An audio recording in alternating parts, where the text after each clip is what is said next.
Bitcoin is a fundamental settlement layer of value in the digital arena. That's a statement. It can be Bitcoin, it can be anything else, but the technology which actually was brought to us to provide this was Bitcoin initially. Now we're building that further, and which is good. And that's why all kudos to Bitcoin. I think everybody's about to understand that, build the internet of value around and DLT-based, let's call it that way, digital arena or internet or however you want to call it, or Web3 as a differentiation to Web 1 and Web 2. And that's absolutely it, right? And I really strongly believe in that, and that's going to be the future, of course.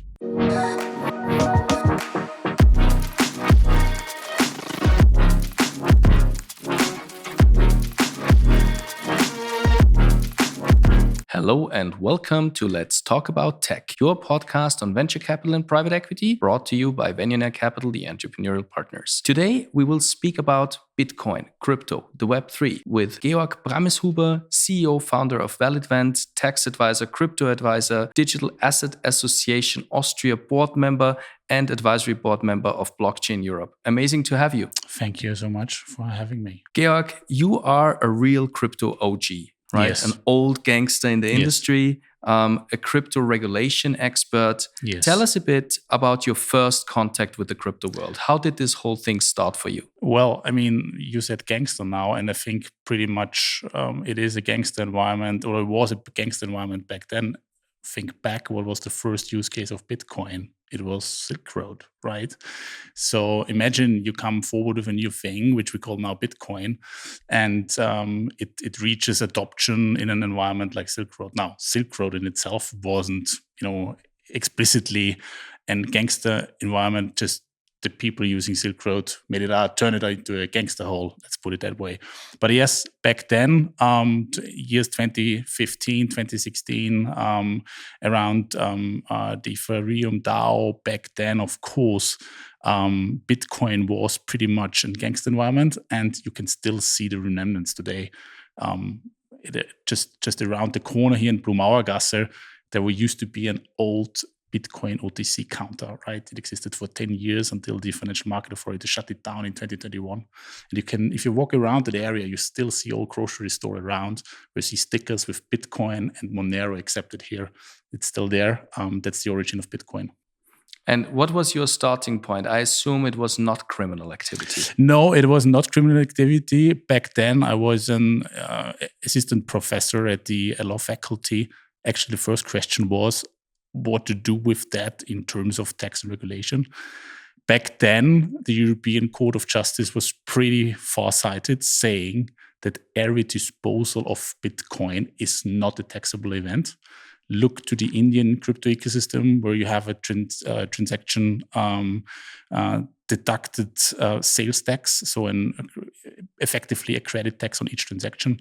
Imagine we would have that today, right? We couldn't imagine the crypto and Bitcoin ecosystem as we have it now if we would have had an sales proceed or any form of taxation on transaction level. That would be totally crazy.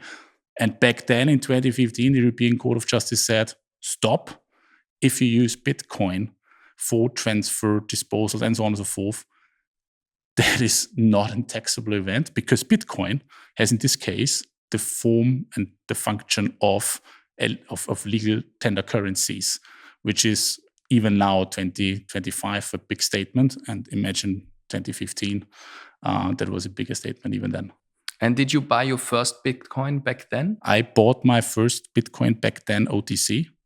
That was at a Mexican restaurant at Augartenspitz, which also still exists today. It's called El Pancho, where you could they've accepted Bitcoin. They don't accept it accept Bitcoin anymore. But back then you could also do little OTC deals, actually really over the counter, over the bar, with the barkeeper, and get the first Bitcoins.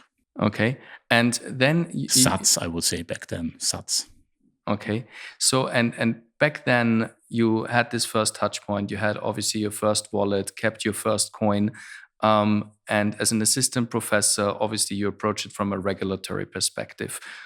What was the driver for you to go deeper into that sector, and how has this evolved since then? I mean, it's almost 10 years. Well, it was actually Julian Hosp, and I thank in this case, my supervisor, Professor Kirchmeier, in that regard, she's a dean and expert in, I would say, capital markets regulation and taxation anyway.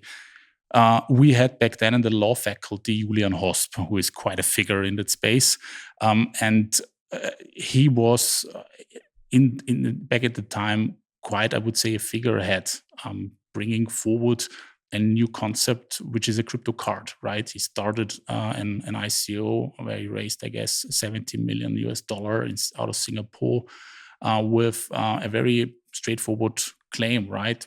Pay with a credit card on your crypto, right? And back then, with the ICO hype, I guess everybody kind of sensed that there is even more to it, that you build on the base of technology, the future of the capital market. That's what the smart contract platform Ethereum pretty much did. And we see all the other layer ones and our layer twos going into that.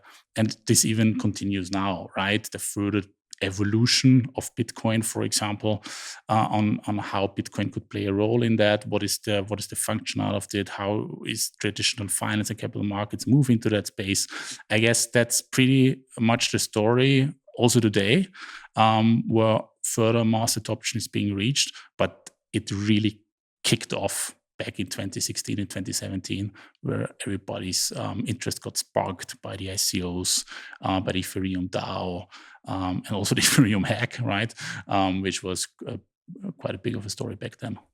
I mean, considering the huge volatility in crypto markets, right? I'm always surprised discussing, and those that follow me on LinkedIn will know, to discuss with Bitcoin maxis, right? That Bitcoin dominance holds up and everybody hodls Bitcoin. Where does the volatility then come from? Would you call yourself a Bitcoin maxi? Yeah, I'm a Bitcoin maxi in the sense that I'm in for the technology. Of course, I do adore making money on the internet as well. But the main story is everybody goes in, sees the technology, understands the technology, starts with Bitcoin, and moves on. In that sense, everybody is then, in my understanding, done with Bitcoin in a positive sense because he's going further, building further. So I would say everybody who is in crypto heavily invested is, to an extent, also a Bitcoin maxi, and that's a positive notion. The negative notion, of course, of a Bitcoin maxi is I would say the Bitcoin maxi bubble out there, which exists, where I would say that that's an own echo chamber for hodlers.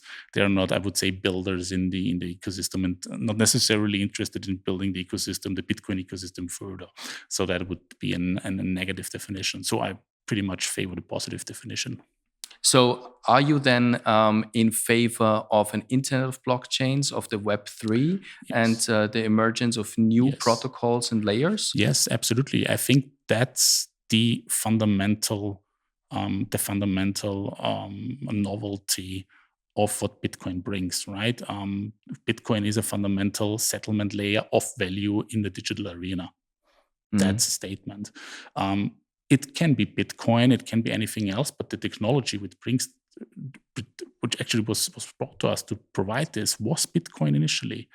And now we're building that further, and which is good. And that's why all kudos to Bitcoin, but that's exactly it, right? And I think everybody is about to understand that, to build the internet of value around and DLT based, let's call it that way, digital arena or internet or however you want to call it, or Web3 as a differentiation to Web 1 and Web 2. And that's absolutely it, right? And I really strongly believe in that, and that's going to be the future, of course.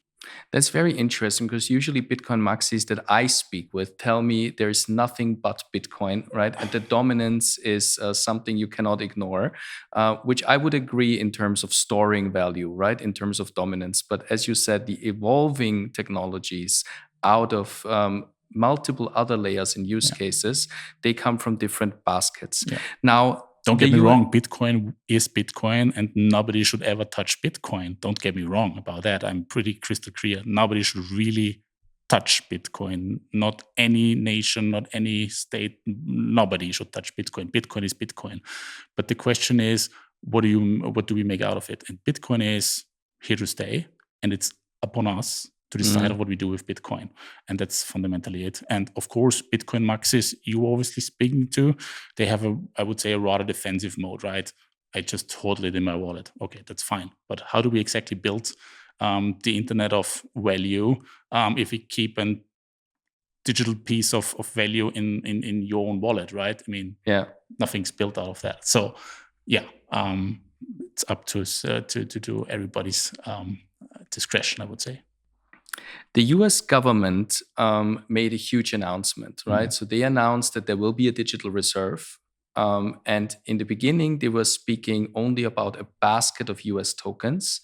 And then later, Bitcoin and Ethereum was added. Was that an intentional mistake? Is the US government forward thinking in terms of this alternative basket of tokens? Or is there some different reasoning to that? What's your take on this digital reserve? Is it a good thing at all? First of all, I mean, it can be a good thing, but it's, it doesn't change the world to the better. Everything else what happened back then is more or less, it's my take, is a little bit still the Wild West, right? There we all agree there is a huge difference between Bitcoin and all the other assets which were mentioned, especially Ripple, especially Solana, and also Ethereum. Let's think back just 6 months prior to our podcast now. Ethereum was acknowledged back then even by the SEC, which was quite hostile against crypto back then, that Ethereum has the same status as Bitcoin as a natural resource, being fundamentally decentralized, organized, hence being accepted as a natural resource, which is a big statement. And that's why Bitcoin and Ethereum stand out against all other assets fundamentally, irrespective of whether someone puts anything on Twitter or X and makes a claim out of it. The fundamental valuation, fundamental differentiation between the assets remains. So all that strategic reserve discussion doesn't change that. What's really interesting, in my humble opinion, is that the European Union started quite early, and I would say at the forefront internationally, to regulate Bitcoin and also any other digital assets in terms of trading, custody, advisory even. This is a crystal clear regulation where you have legal certainty, right? Obviously also on the tech side, right? You know what happens if you trade certain kinds of coins, right? We differentiate here a bit, but you always know what is legally certain for you in this environment. And I'm a bit surprised that other international markets are not picking this up as fast. What is the reasoning behind this? Is this the work of Blockchain Europe at the forefront on the regulatory side? Yeah, I would say so. Europe picked it up, but simply because of the evolution of the ecosystem. What was the evolution back then? It was Libra DM stablecoin, which was brought by a private market stakeholder, or which Meta. was Meta, yeah, which was Facebook by then. Understanding, okay, we need to do about it. The big question again is what was actually the use case of Libra and DM back then? It was a stable coin, right? So actually, that the whole industry and crypto assets as such became subject to regulation was actually more or less. Don't call it by accident, but more or less was not the first intention, was the second intention, which was being then, of course, caught. And what's also quite interesting is that actually the asset itself hasn't been regulated. Only services related to crypto assets were regulated. So Bitcoin remains Bitcoin, right?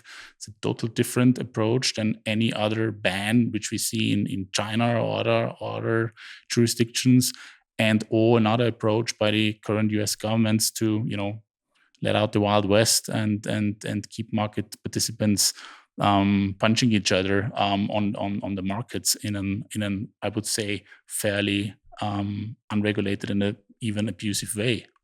But that's a different stance. I would say Europe got a good margin.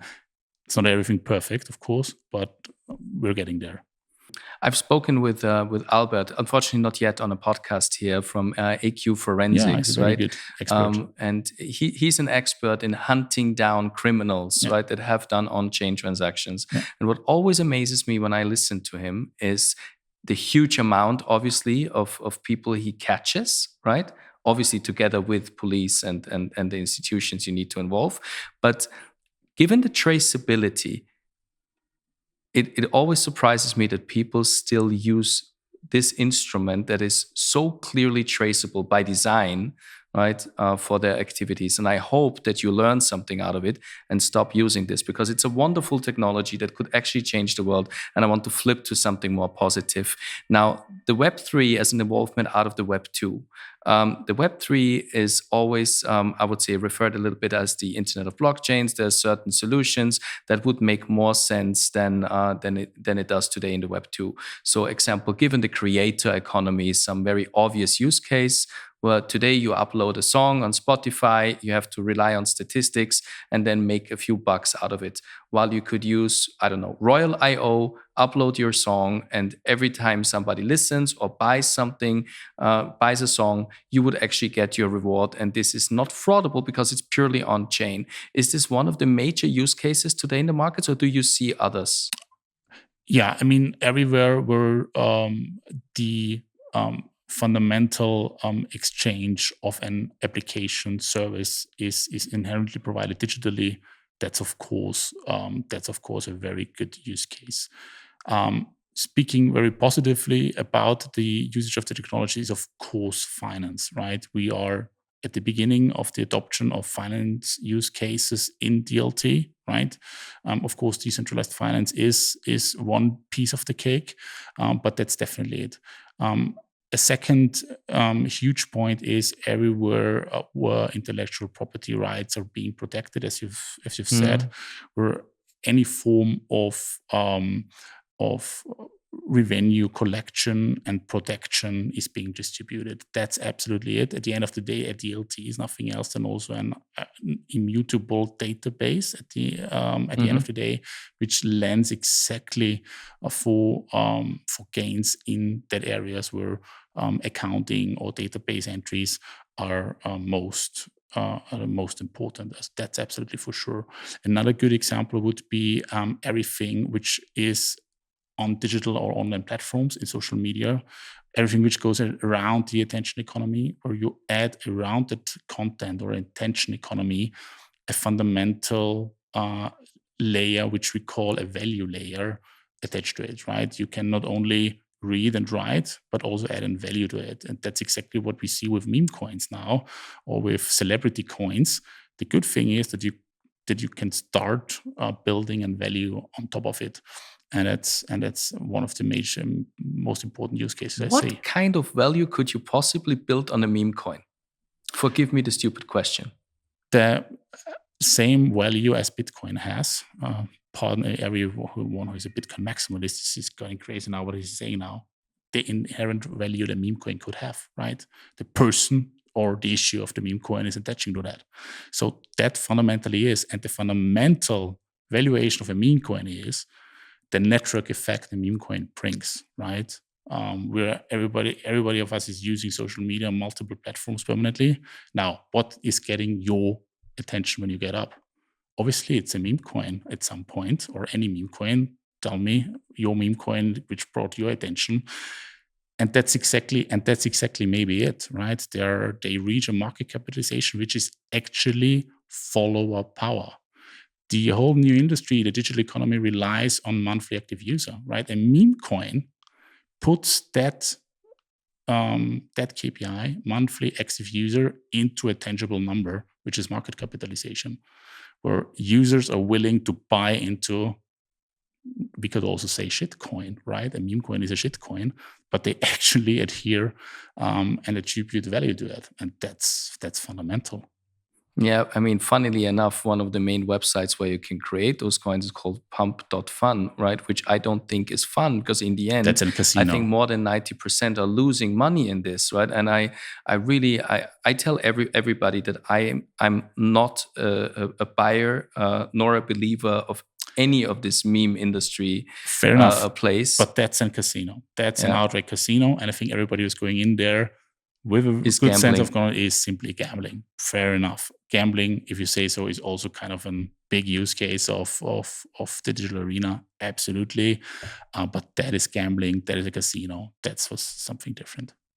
Do you think it's good for the mass adoption and the merge of TradFi and DeFi that these stunts like meme coins, etc., come up, right? And we always have this little, this little smog coming in that it's again something stupid, something super gamified, something not serious in the crypto industry. I have this feeling because there's obviously stable coins needed. There's the stock exchanges starting to play in that. Institutionals are investing in ETFs, which are incredibly important to get more funds into the system, even though if it's a traditional security, right, through where they're investing.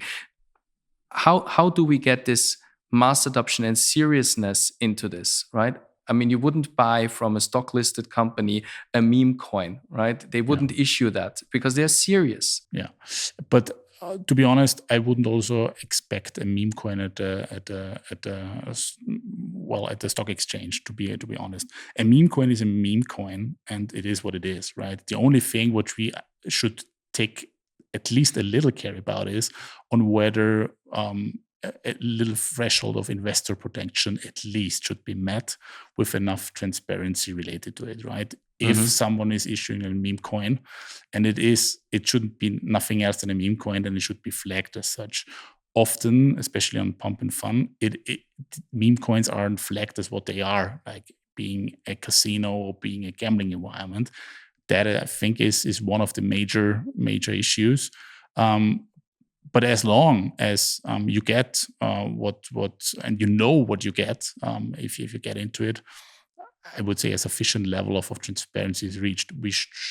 We still should fight for in the ecosystem that level of transparency, so that everybody gets that understanding and that level of transparency on what position he or she is really taking.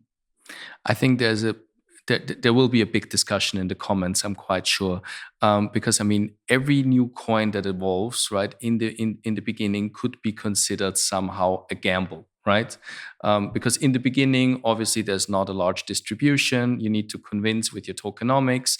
You need to build the system. You need to get users, and you really need to make the system work, right? So which coins then should not be considered gambling and I would say cut out a bit out of the equation, and which serious tokens could be possibly classified as serious projects? Is there even a way to do that? There is a way to do that with white paper requirements, right? As soon as you have a central counterparty or an individual who is issuing a token, according to the European regulation, that is subject to a white paper requirement. And that white paper is not exactly a prospectus. That is a one-pager, right? And the one-pager should put everybody with a attention span of at least 5 seconds to the point on understanding what the token is for. And that, I think, is one fundamental level of information. Let's call it FAQs, or let's call it simply white paper, as a single point of reference. And to come to your point, there isn't a delineation between assets which are totally irrelevant and shouldn't be subject to white paper publications and all the others. But if it is a meme coin subject to gambling, classified as such, just fine. Everybody is then in the position to do his own research. But if not, it could be structured as a security token, then prospectus regulations applies, and so on and so forth. That's then a total different animal. At the end of the day, each token is a container. It really depends on the issuer what to put into this container. Very interesting. I think there's much more to come. Absolutely. Give me, as a last point, give me your prediction of Bitcoin 2030. Where do you think will it be? Bitcoin 2030 will be at 230. Why? Because I expect Bitcoin to stabilize at some point. Bitcoin will find other use cases than a store of value. Fundamentally, Bitcoin will enter into credit money supply as well. And that would fundamentally lead to a stabilization of Bitcoin at a certain level. I personally would say that level is at 230K. Very interesting. There's obviously no investment advice for you. This is just a personal opinion. It was great having you, Georg. Thank you guys for tuning in. Please don't forget to subscribe to our channel. You're helping us very much with this one click that you do on our channel. Please tune in for the next episode, and I hope to see you next time. Bye-bye.